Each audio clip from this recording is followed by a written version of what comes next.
Saat ini saya merupakan mahasiswa semester akhir di semester 7 di S1 GOR.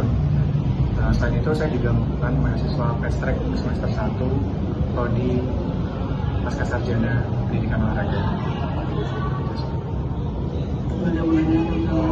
Untuk yang pertama Mas, pertanyaan menurut Mas ilmu filsafat seperti apa?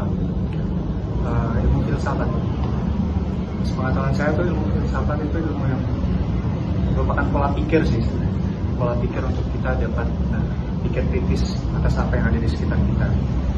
Karena ini sesuatu yang kita lihat itu belum tentu seperti apa yang nyata di depan itu.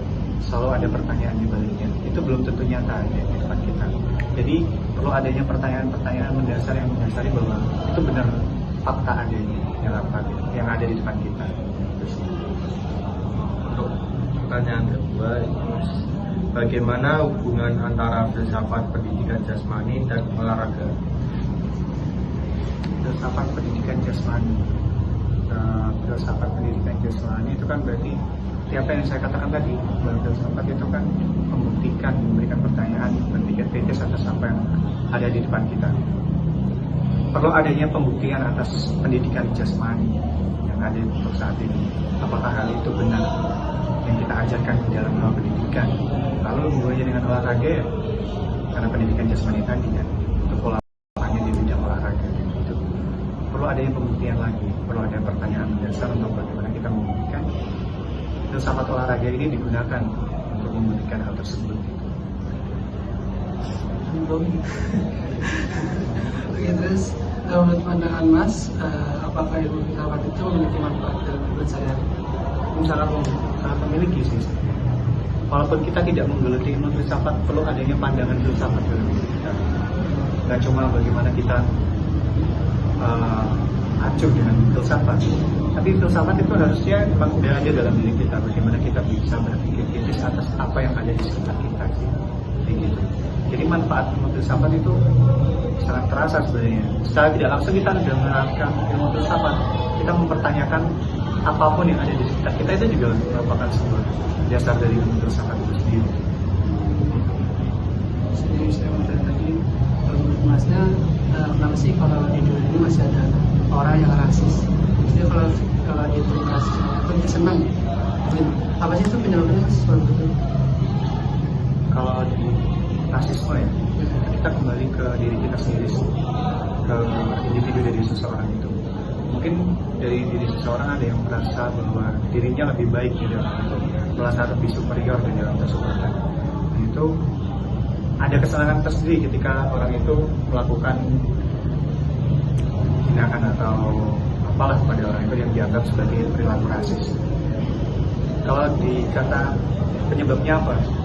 Mungkin lebih kembali ke pola asuh, pola parenting dari orang tua itu sendiri.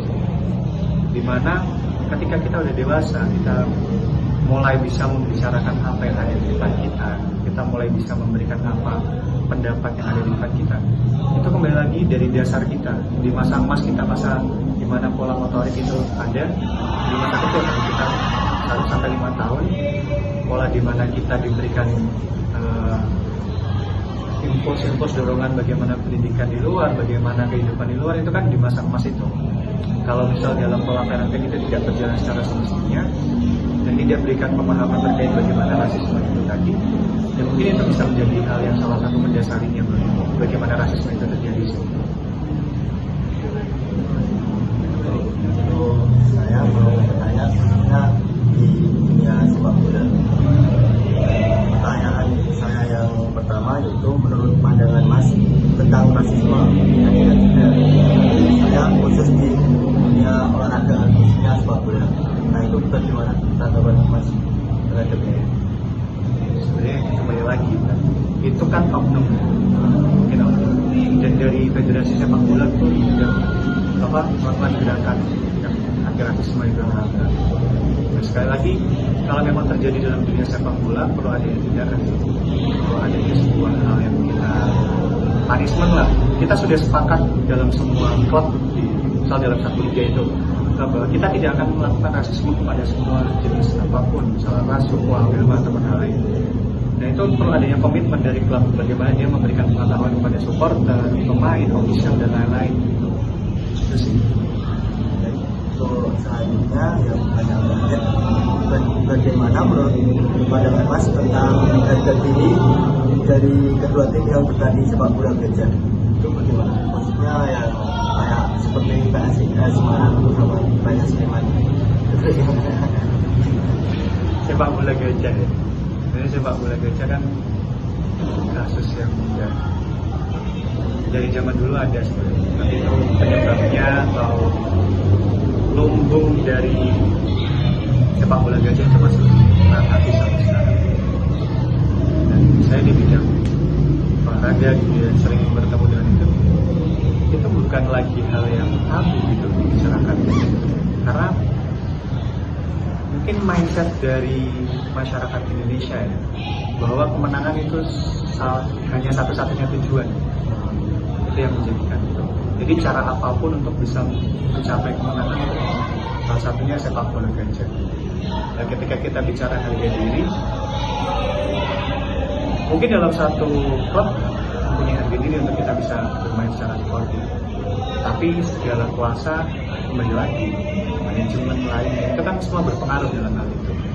Nah, perlaganya memang nggak cuma satu pihak saja yang itu sadar bahwa sepak bola gajah itu bukan hal yang baik. Sebenarnya kecurangan itu kan hal yang disengaja. Dia sadar kalau itu salah, tapi tetap dilakukan. Misal takut sama tim juga kuat buat itu Pasti itu ya nggak pasti juga sih. Karena ya pasti. ya mungkin karena mereka lebih ke takut kalah. Baik, terima kasih atas waktunya. Oke, Mas.